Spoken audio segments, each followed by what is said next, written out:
Welcome to French Ramble, your cozy corner in the podcast world where the beauty of the French language meets lively discussions and interesting stories. Whether you're taking your first steps in French or looking to immerse yourself further, join me for a fun and slow-paced journey through book reviews, cultural deep dives, personal tales, and travel escapades. So, grab your favorite drink, get comfortable, and let's explore the richness of French life and language together. Bienvenue et bonne écoute! Aujourd'hui, je vous présente un épisode un peu spécial parce que j'ai une invitée spéciale qui est ma maman, qui va nous parler un peu du chemin de Saint-Jacques de Compostelle. In English, real quick, for those who are not familiar with the name in French, that's the pilgrimage that goes all the way to Santiago in Spain, and it starts from like many different points. Désolée maman, j'expliquais un peu le chemin en anglais. Et donc ma maman a fait pour le moment la partie française du chemin et je voulais lui poser quelques questions, sur, cette expérience. Alors bienvenue maman dans mon podcast. Bonsoir tout le monde. Alors, première question, comment t'est venue l'idée de faire, ça? Qu'est-ce qui t'est passé par la tête? Je ne sais pas. Je ne sais pas. Je n'avais jamais entendu parler du chemin de Saint-Jacques-de-Compostelle. Je ne savais pas d'où il partait. Je savais qu'il arrivait à Saint-Jacques-de-Compostelle en Espagne, mais je ne savais pas combien de kilomètres il faisait, rien du tout. Et puis un beau matin, je me suis réveillée et j'ai dit: «Je vais faire le chemin de Saint-Jacques-de-Compostelle». Voilà, c'était une idée dans ma tête et c'était quelque chose, comment dire? C'était une certitude pour moi, il fallait que j'y aille. Voilà et à partir de ce moment-là, je suis allée acheter un sac à dos, des chaussures, tout l'équipement qu'il me fallait et je suis partie.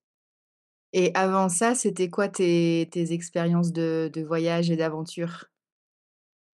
Alors mes expériences de voyage, c'était avec toi, ma fille Julie, qui m'a fait découvrir les voyages, mais c'était plutôt des voyages, un petit peu organisés, réservés à l'avance, des hôtels, voilà. Je n'avais jamais dormi en en auberge de jeunesse. La première fois que j'ai dormi en auberge de jeunesse, c'est ma fille, donc toi Julie, qui m'y a fait dormir et ça a été très compliqué, hein, la première nuit, tu t'en souviens?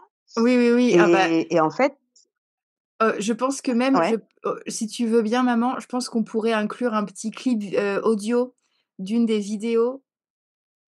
Je sais plus si tu avais enregistré une vidéo avant la première oui, nuit, où tu disais comme que tu te sentais pas bien, qu'il y avait plein de ouais, c'est gens et vrai, cetera et après le lendemain, oui, tu étais hyper contente d'avoir, après, très franchement, donc les auberges de jeunesse, like hostels, c'est des comme des merde, des logements en fait, ou des hébergements où, on partage un dortoir. So we les share a dortoirs, oui. dormitory. Ah ah et donc en plus, nous, Mmh, la particularité, c'est qu'on était dans une «chambre» entre guillemets, like quote unquote room, qui avait pas vraiment de porte. Enfin, c'était un peu ouvert en fait sur la salle commune quoi. Tu te souviens? Il y avait pas de ouais, porte oui, c'est et vrai, il y avait 1, 2, 3, 4, 5, 6, 7, 8 lits, très, très proches les uns des autres. Alors, il y avait un oui. petit rideau, like a little curtain to, close off. Mais, ouais, c'était quand même, très partagé, quoi. Ouais. Et ouais, je me souviens qu'au début, c'était vraiment pas bien. Et très franchement, moi, maintenant que je voyage plus et que c'est plus mon truc, heu, je pense que ce serait vraiment difficile pour moi de dormir dans un dortoir. Parce qu'au début, en fait, quand j'ai commencé à faire ça, j'avais, quoi, 20 ans et donc je m'en foutais. Enfin vraiment I didn't care, like vraiment je m'en foutais et et petit à petit, c'est vrai que je pense quand on grandit et qu'on devient une vraie adulte, on on donne beaucoup de valeur à son espace privé personnel, non? Et franchement, ouais, je pense qu'il y a pas beaucoup de gens de 40 ans et plus qui aimerait dormir en dortoir, vraiment.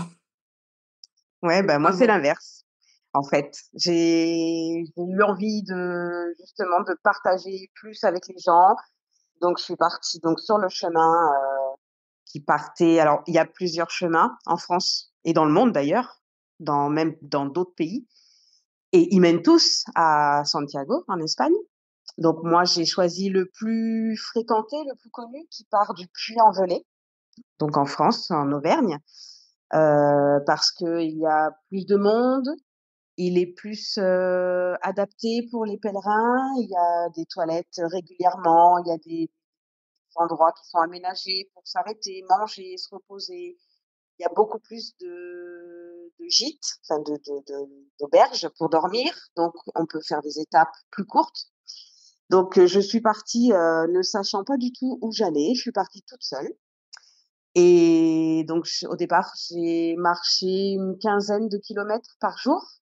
Les 5 premiers jours ont été très difficiles parce que j'étais pas du tout habituée à marcher avec un sac à dos et j'ai eu des douleurs partout, dans le dos, dans les épaules, dans les jambes, il faisait très, très chaud et donc les 5 premiers jours ont été très compliqués Tu avais fait et une c'est fois passé le 5e jour, pardon, je t'interromps. C'était quoi les dates? Tu étais partie? j'étais partie au mois de septembre, mais cette année-là, il a fait très, très, très chaud Mmh. et au bout du 5e jour, et ben, on n'a plus de douleur, en fait et on n'a qu'une envie, c'est marcher. Et on sent plus du tout le poids du sac à dos. Donc j'ai augmenté un petit peu mes étapes et puis, on rencontre, voilà, on marche, on est tout seul, mais en fin de compte, on n'est jamais seul parce qu'il y a toujours du monde sur le chemin. Mmh. C'est des gens qu'on croise, 1 fois, 2 fois, 3 fois ou quelquefois on les revoit plus. Donc voilà, c'est des rencontres, éphémères, et puis le soir, on se retrouve tous dans les dortoirs, on mange tous ensemble, on dort en dortoir. Voilà, quelquefois, il y a même pas de petit rideau, hein, qui sépare, Ouais, on ouais. est tous ensemble. Alors quelquefois, il y a des ronfleurs. Ça fait J'allais te partie dire, ouais, tu avais pas eu un Oui, c'est un oui, Polonais, non, je crois? un Polonais qui Oui. ronflait très, très fort. Oh là là. Moi, j'avais Donc eu, voilà, donc j'ai marché à peu près au total, je suis arrivée à Cahors, dans le Lot-et-Garonne, en France. Donc ça m'a fait 20 jours de marche, et c'était combien de à kilomètres peu entre près. Puy-en-Velay et Cahors? À peu près 400, 400 400 kilomètres. 400 kilomètres, donc ça fait à peu près, 260 miles, more or less. Je donne en miles parce que tu sais, les Américains, Mmh. ils résistent encore au système métrique et donc donc ouais, oh, c'est beaucoup et alors tu avais si je sais plus si c'était la première partie ou la deuxième partie, mais tu avais rencontré tu t'étais fait des amis avec qui tu avais marché un moment? Comment elle s'appelait? Anne? Non, Solange. Solange. J'ai Oui, oui, oui, oui, oui, oui, oui. Bah, il y a des personnes. En fait, c'est comme dans la vraie vie.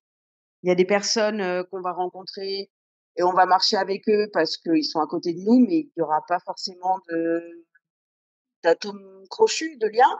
Et puis il y a des personnes qu'on va rencontrer, on ne sait pas pourquoi et ces personnes-là, en fait, il se passe quelque chose. Voilà et ils deviennent des amis par la suite. Voilà. Mmh Solange, mh. je suis allée chez elle après, elle est venue chez moi.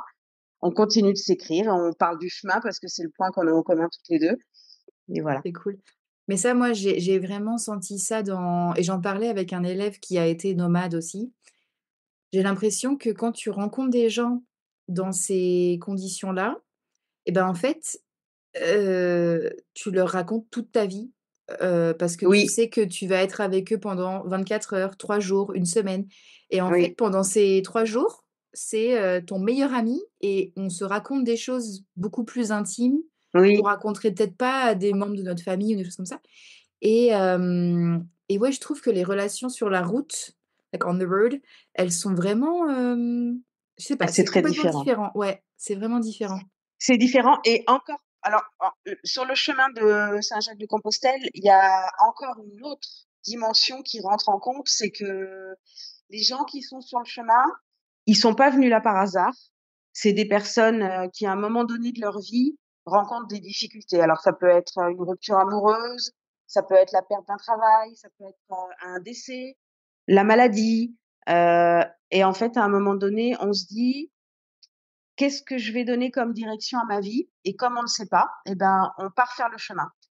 Donc on part avec des questions dans la tête et le fait de marcher, de rencontrer des personnes qui traversent aussi des moments très difficiles, on échange ça et ça permet d'apporter des questions, aux réponses, enfin des réponses, pardon, aux questions qu'on se pose et en fait, c'est une façon de savoir quel chemin on va prendre après et ça nous guide Mmh mh. et alors c'est très, très, très, très spirituel.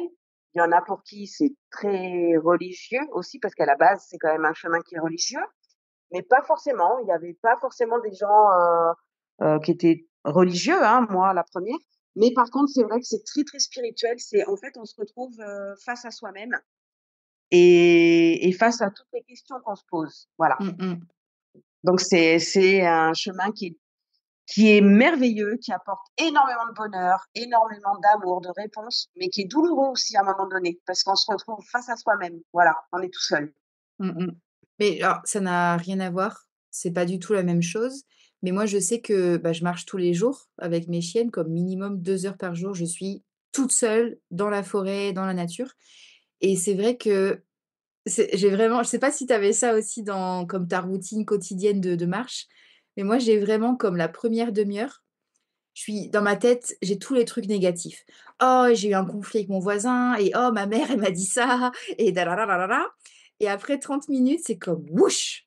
C'est le vide total, like total emptiness dans ma tête Mmh. et je commence comment dire? Après parce que moi je suis une grosse hippie, tu vois? Mais c'est vrai que je commence à me dire: «Oh là là, mais l'odeur de la forêt et oh là là, les Ouais. arbres et oh c'est le printemps, il y a les bourgeons» et c'est vrai que ça me, quand il y a des jours où je marche pas parce que, bah, peu importe et c'est vrai que ça me manque. J'ai besoin en fait, c'est comme mon rituel tous les jours pour me Oui, vider la après c'est un tête. besoin. Nous, tous les Ouais. matins, oui, on se lève tous et on n'a qu'une envie, c'est de d'avancer. En fait, la différence entre, être chez soi et faire, des randos ou des balades comme je fais aussi chez moi, c'est qu'on part de chez soi, on fait une boucle et on revient chez soi. Ouais. Là, on part d'un point et on va à un autre point et on s'aperçoit en fait, quand on est dans notre quotidien, on est submergé par, les petits tracas, les petits soucis du quotidien. Voilà, le travail, payer ses factures. En fait, on est submergé par les soucis et quand on est sur le chemin de Saint-Jacques-de-Compostelle, les la le seul but qu'on a dans notre journée, c'est trouver à manger, trouver de l'eau et trouver à rejoindre l'endroit où on va dormir. C'est Mmh. la seule chose qu'on a dans la tête et on s'aperçoit qu'en fait, dans la vie, c'est ça les choses les plus importantes. C'est tout. Le reste, c'est pas important. Ouais. Alors encore une fois, c'est pas la même chose, mais moi, je suis d'accord avec ça parce que quand je marche, bah, moi, je suis avec mes chiennes et tous les jours sans exception où je promène mes chiennes, j'ai des moments où elles courent et elles sont trop heureuses ou juste je leur jette un bâton et elles sont super excitées parce que je leur jette un bâton et c'est le meilleur jeu du monde et en fait, c'est là, dans ces Mmh. moments-là où c'est même pas conscient, je pense, hein, mais c'est vraiment un moment de comment dire? Un peu de donner de la valeur à ces choses-là qui, en fait, sont 10 000 fois Oui, plus importantes mais que en fait, qu'on prend pas le temps de ouais, regarder. complètement et c'est vrai Ouais. que quand je voyageais, bah, je me sentais parfois j'arrivais pas à connecter, peut-être même avec toi ou avec des d'autres personnes de ma famille ou d'autres amis parce que, bah, eux, ils étaient plus préoccupés avec, leur travail, leur salaire, les fac comme tu dis, les factures et cetera. Alors que pour moi, c'était comme: «Merde, je dois acheter une carte SIM dans un pays où je parle pas la langue et j'ai aucune idée de comment le faire» et en fait, comme tu dis, comme les choses vraiment vitales, bah, c'était voilà, avoir internet, manger et pas tomber malade. Tiens d'ailleurs, j'ai raconté une fois l'histoire de quand j'ai vomi à Petra, dans ce podcast. C'était avec ma maman. Donc voilà, manger et pas tomber malade, où tu vas dormir et les gens que tu rencontres et donc ouais, je pense que c'est hyper important, mais je pense que tout le monde, en fait, dans sa vie devrait au moins une fois être dans une expérience comme ça où en fait, comme oui, tu dis, on se libère de ces oui. choses qui sont pas importantes.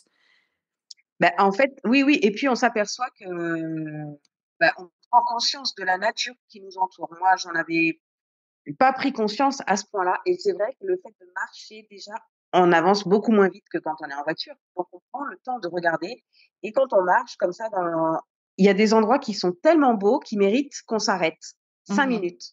Juste, on fait le silence. Moi, je me suis vue, alors que tu me connais Julie, c'est pas du tout mon délire, m'arrêter dans une forêt pour écouter les arbres Mmh. et les arbres, quand on dit les arbres chantent, mais ils font vraiment du bruit, ils chantent et ils font du bruit.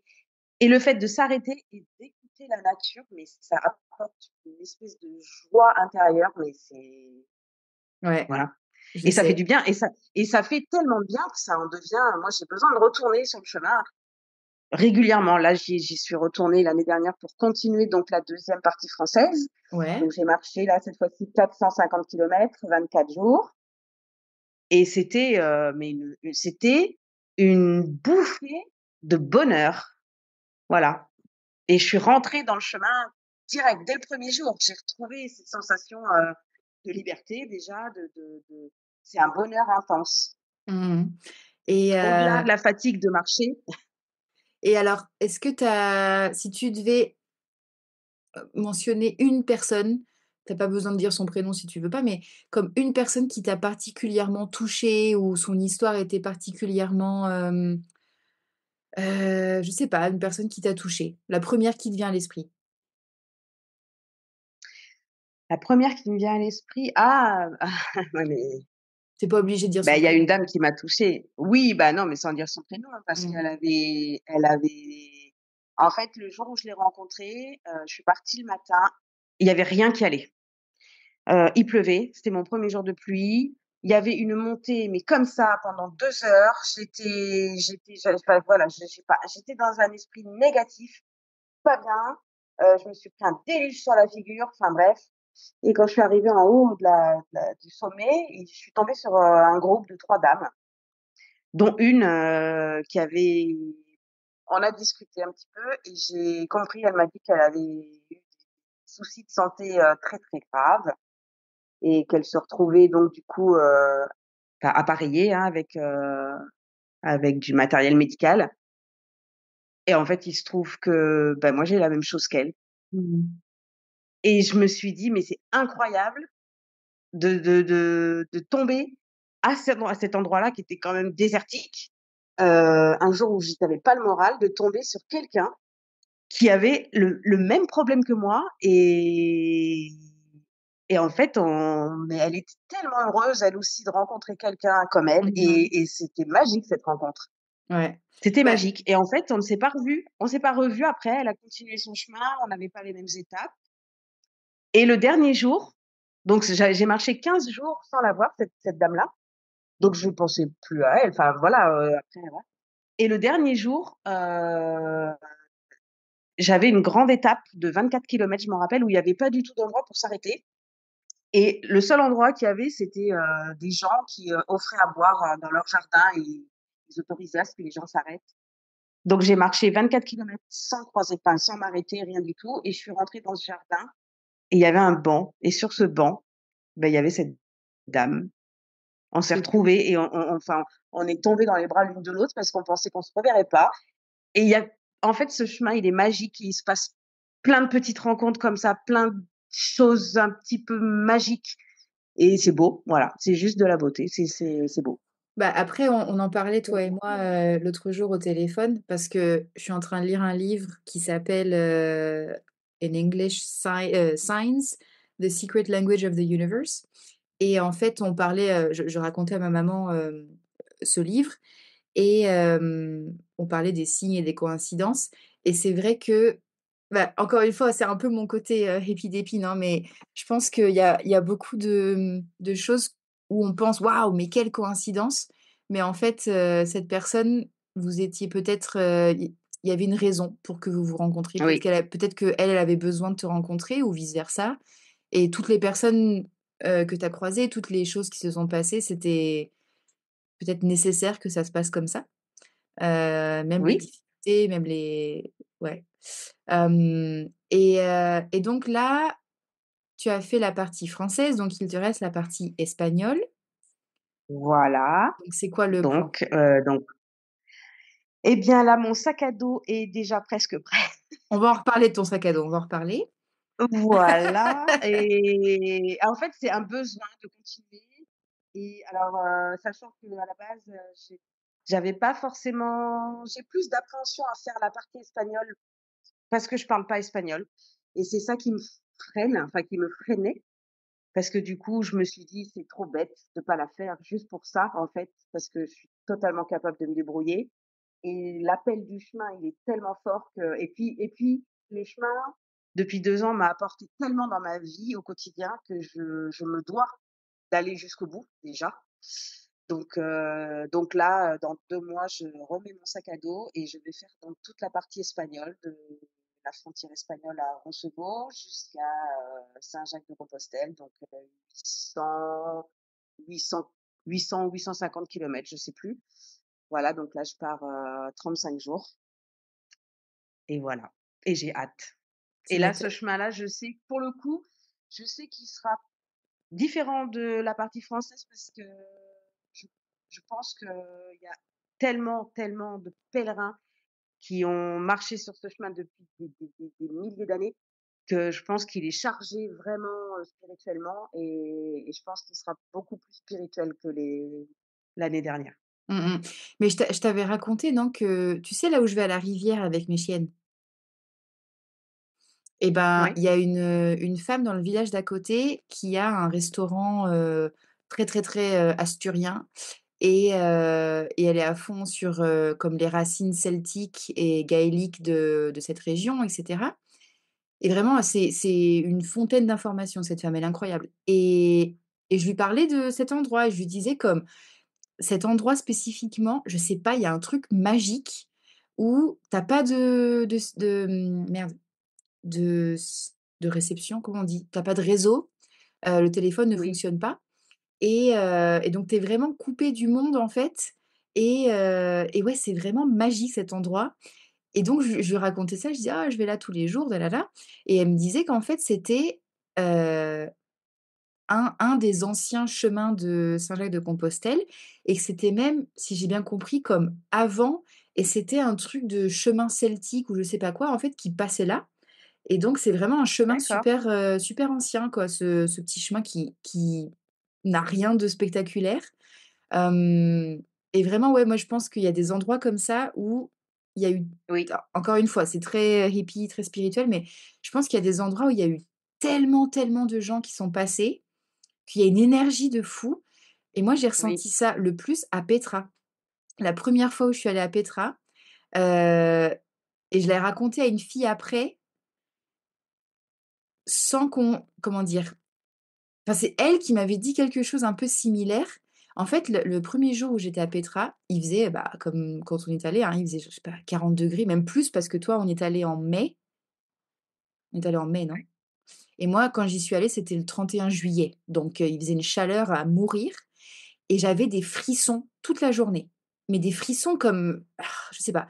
Et en fait, je suis sûre à 100 que c'était Petra, c'était un centre de commerce, en fait, qui littéralement, qui connectait l'Asie et l'Afrique. mmh, Donc et je suis sûre qu'il y a eu tellement de passages de gens et d'histoires dans ce lieu depuis des milliers d'années, qu'il y a une énergie de fou, vraiment, dans cet oui, endroit et ouais, moi, j'ai vraiment senti ça là-bas oui, et après il y a d'autres endroits, en Écosse aussi où j'ai senti vraiment des trucs, enfin, de fou et donc ouais, je te crois que sur le chemin et pareil, il y a doit y avoir tellement d'énergie et oui, oui, surtout oui, mais cette tu sais, énergie donc de pardon, je ouais, juste non, ça dis? que surtout que je pense que beaucoup des pèlerins so in English real quick, pèlerin is pilgrim et pèlerinage is pilgrimage. Donc il y a eu tellement de pèlerins qui ont fait ce chemin avec des espoirs de guérison, des espoirs de Oui, guérison physique, mais aussi un peu émotionnelle ou mentale et et je pense que ça doit vraiment laisser une trace énergétique, oui, oui, spéciale, oui, quoi. oui et puis chacun arrive sur le chemin, on est tous avec des bonnes intentions. Mmh. Tu vois? C'est vraiment quand tu fais le chemin, tu marches vraiment avec le meilleur de toi-même. Enfin, c'est vraiment, Mmh. tu déposes tout ce que tu as de mauvais sur le chemin, mais les gens qui viennent, sont avec des bonnes intentions. C'est vraiment que des bonnes énergies et en discutant, avec, des personnes qui étaient très, croyantes, j'ai appris justement, je ne savais pas, que les églises sont toujours bâties sur des lieux où il y a une bonne énergie. Mmh mh. C'est pour ça que dans les églises, souvent, tu ressens des choses, faut toucher les pierres. C'est des endroits qui ont été bâtis. Ils ont pas, moi je savais pas, mais c'est des endroits qui n'ont pas été bâtis à Par des hasard. endroits par hasard. Mmh. C'est toujours sur des lieux où il y a des énergies en fait. Mmh mh. Ouais. Mm. Ah mais ouais, c'est fou et ça, ce qui est cool, bon moi, mes élèves savent que je suis dans une obsession en ce moment avec les podcasts, sur, la science et sur, comme l'épigénétique et des trucs comme ça où en fait, j'ai l'impression que la pas la religion, parce que la religion pour moi c'est un peu comme les institutions, tu vois? Et les règles et les trucs, mais plus comme la spiritualité et la science commencent à se connecter, où en fait maintenant il y a de plus en plus d'études scientifiques sur, bah, les énergies qu'on a par exemple, les fréquences, les choses comme ça et donc c'est hyper cool de penser que peut-être un jour il y aura des explications scientifiques sur, ces choses-là, quoi. C'est assez Mm, mm. assez fou. Alors j'ai 2 dernières questions. Première question, parle-nous un peu de l'évolution de ton sac à dos. Comment ça a commencé? Même Alors, même même à avant partir de Saint-Jacques? quel moment? Voilà, exactement. Peux-tu parler? Parce que moi ça me tient à cœur. J'en ai Est-ce encore que des tu veux que je te parle de cauchemars. mon tout premier Oui, sac oui, à dos? Tu l'as vas-y. connu puisque Beh j'étais avec oui. toi. Oui, oui, justement, vas-y, vas-y. Alors, alors donc, je suis partie donc au Sri Lanka avec, ma fille donc Julie pendant 3 semaines qui m'avait dit: «Ne te charge pas».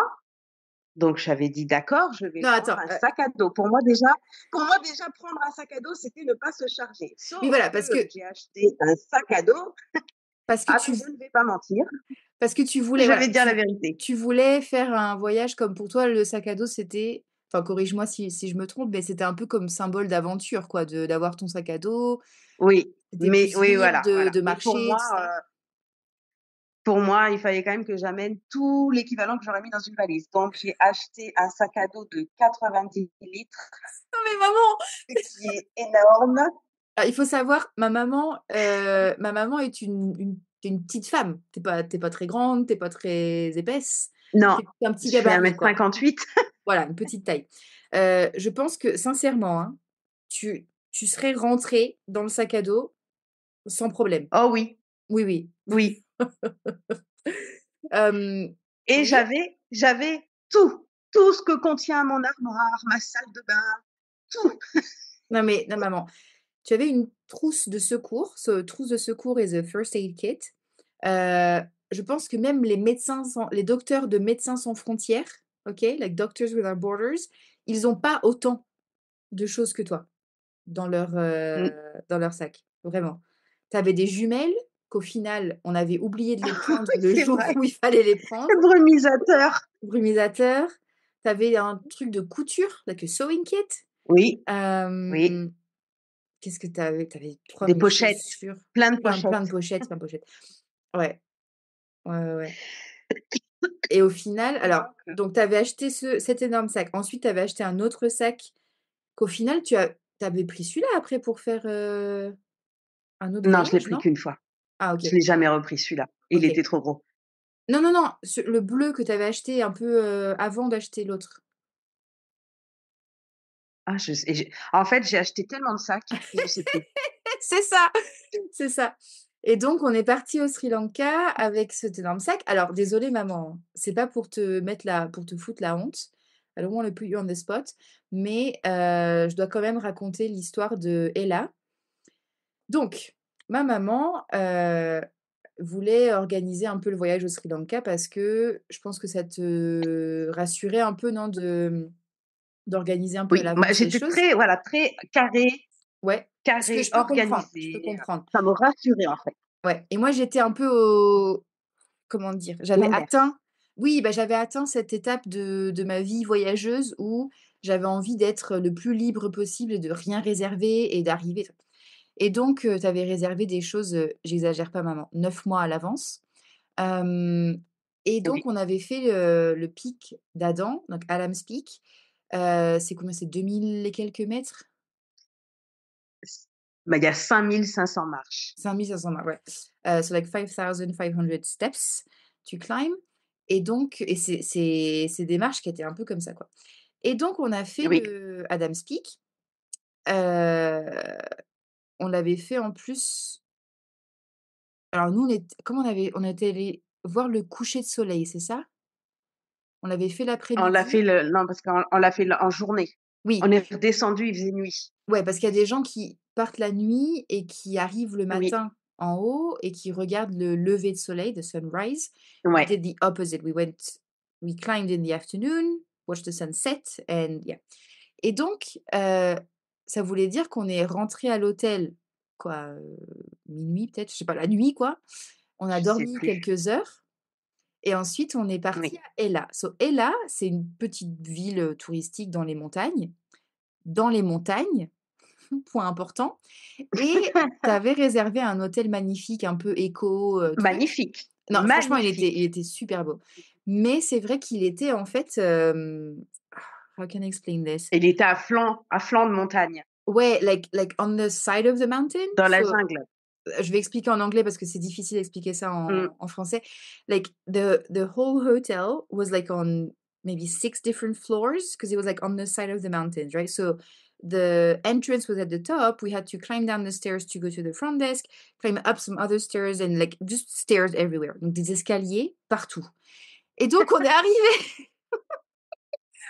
arrivé là et on pouvait pas marcher parce qu'on avait des douleurs horribles dans les muscles et c'était impossible de marcher. Et donc, je suis désolée maman, mais la règle des backpackers, d'accord, c'est tu portes ton sac.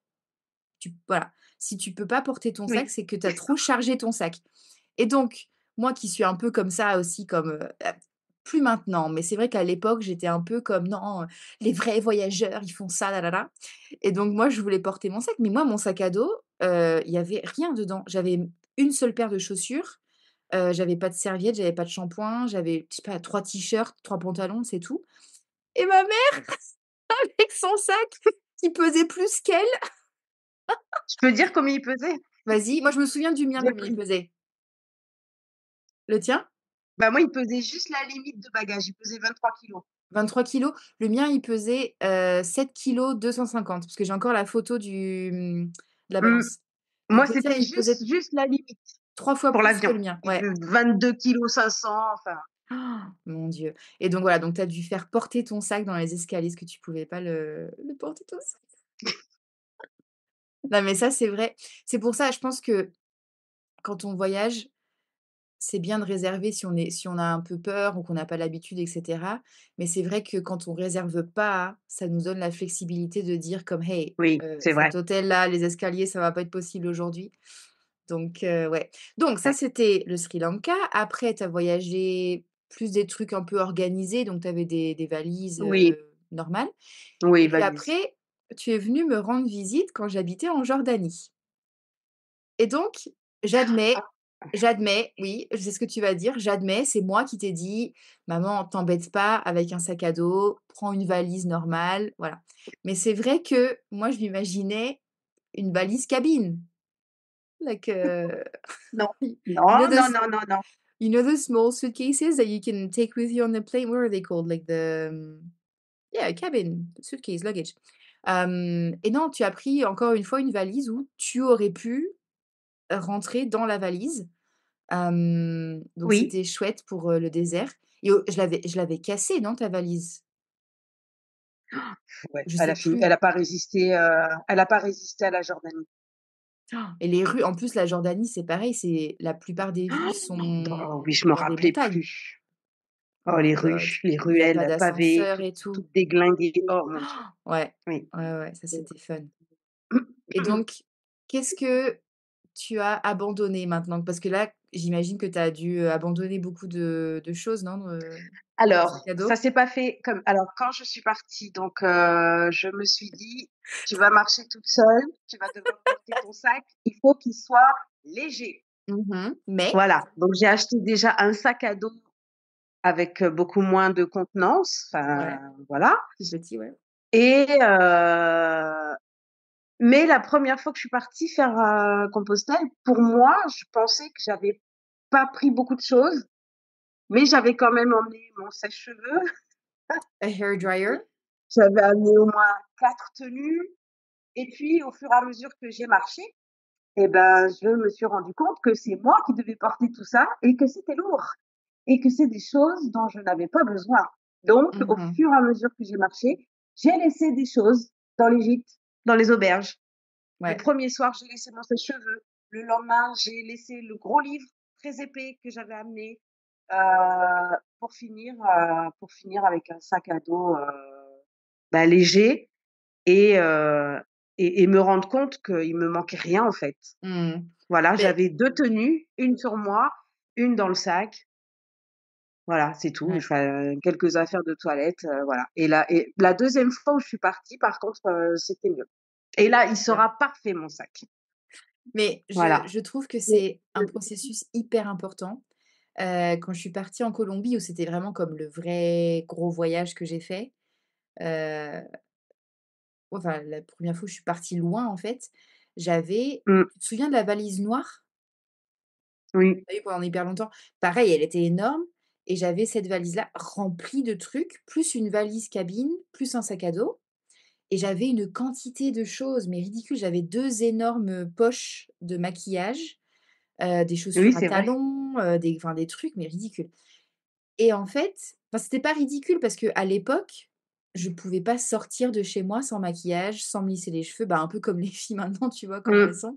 Hem et en fait, bah, la même chose. C'était enfin, franchement, c'était horrible tous les 2 jours de devoir refaire mon sac, porter le sac, la valise et tout, enfin, c'était pas possible et donc petit à petit, j'ai commencé à laisser des trucs aussi, à mmh. abandonner des choses et en fait, je pense que c'est un processus Oui, puis intéressant pe on revient à l'essentiel, en fait. exactement.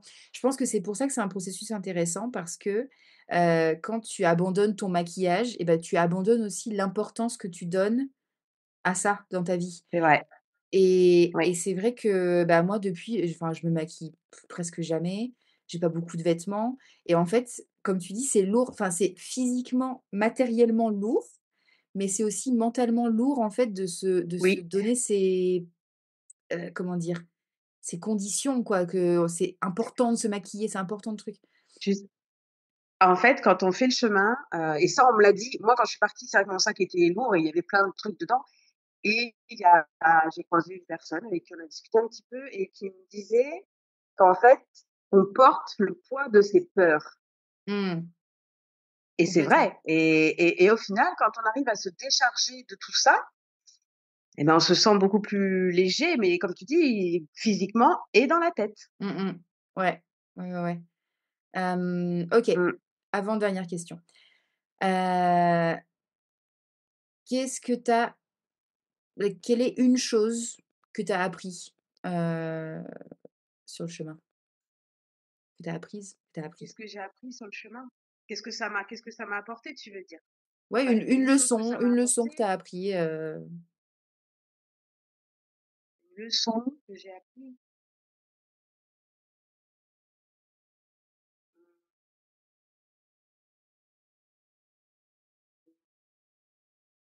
comme ça, je sais pas.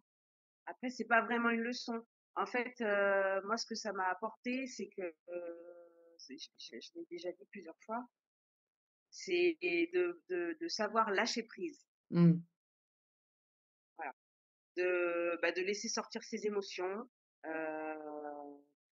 Oui, voilà, c'est ça, de lâcher prise, en fait. OK, cool et dernière question, à chaque fois tu augmentes un peu le niveau de, d'aventure, heu, ce serait quoi pour toi comme, l'aventure la plus folle? Comme un truc que vraiment tu rêves de faire, mais pour toi c'est pour maintenant tout de suite, c'est encore un peu trop, l'aventure pour toi de faire ça? Alors, il y a quelque chose que alors moi j'ai découvert les pays, bah, d'Afrique, enfin du Moyen-Orient, grâce à toi, que je ne connaissais pas du tout. J'ai adoré. Je suis tombée, amoureuse du désert. Vraiment, j'en ai pas fait beaucoup dans ma vie puisque j'en ai fait, le désert, du Wadi Rum en Jordanie et un petit peu, en Égypte et je En suis fascinée Tunisie par le aussi, non? désert et un truc comment? En Tunisie aussi, tu es allée avec les filles, Oui, non, Tunisie, c'était une balade touristique, c'était pas vraiment OK, le désert. OK. Parce qu'on n'a pas fait le sud de la Tunisie, on a fait le Mmh. nord, donc D'accord. mais je et donc je rêverais toute seule, avec mon sac à dos, de me traverser un pays, soit soit la Tunisie, soit le Maroc. J'aimerais beaucoup découvrir le Maroc, mais pas en mode, touriste. Vraiment, toute seule, trouver des personnes, comme on faisait au Sri Lanka, des chauffeurs, ou prendre les transports, le bus, peu importe. Mais vraiment me débrouiller toute seule et dans le désert marocain et faire un road trip, Mmh. heu, voilà, en Afrique, dans un pays d'Afrique. Bah, moi, je trouve qu'un lieu parfait pour ça, alors complètement en dehors des choses politiques, c'est l'Israël. Parce que là-bas, il y a la culture de l'autostop vraiment qui est hyper, développée, comme c'est hyper Mais normal en fait de faire, j'aimerais beaucoup aller en Israël. de Mais c'est l'autostop. vrai que par contre, c'est le jour où j'irai, honnêtement, j'aimerais y aller avec, quelqu'un comme toi, par exemple, pour qu'il y ait pas la barrière de la langue. Moi j'ai Mais non, mais Mais non, mais j'allais te parce que dire, alors c'est je des pays, je pense que alors autant il y a des pays où même si tu alors je trouve que c'est frustrant pour moi qui parle pas de ne pas partager avec les locaux, mais il y a des pays où tu peux, entre guillemets, «t'en passer». Parce que tu contemples des monuments, de la nature, peu importe, comme là, je vais traverser l'Espagne. Si j'échange pas avec les locaux, ça va me frustrer, mais ce sera pas gênant. Alors qu'il y a des pays comme, Israël qui sont chargés historiquement, il faut pouvoir, comprendre le lieu où on est, voilà. alors Et moi, justement, toute seule, sans parler anglais, je peux pas. bah, alors, moi je pense que ce serait extrêmement difficile de de rentrer en Israël pour moi personnellement, parce que Non, mais ça, voilà. c'est un autre sujet. C'est un autre sujet, mais par contre là-bas, il y a énormément de gens qui parlent français parce qu'en fait, l'Israël, D'accord, c'est un pays où, il y a des gens, mais il y a très, très, très peu de gens où, qui sont vraiment comme depuis 4 ou 5 plus de 4 générations, ils sont là-bas. C'est beaucoup de gens en fait qui ont émigré, surtout après la Seconde Guerre mondiale, bien sûr, et donc en fait, il y a énormément de gens qui parlent français. Genre moi, j'ai rencontré d'accord, plein, plein, plein de francophones, là-bas, et surtout c'est, comment dire?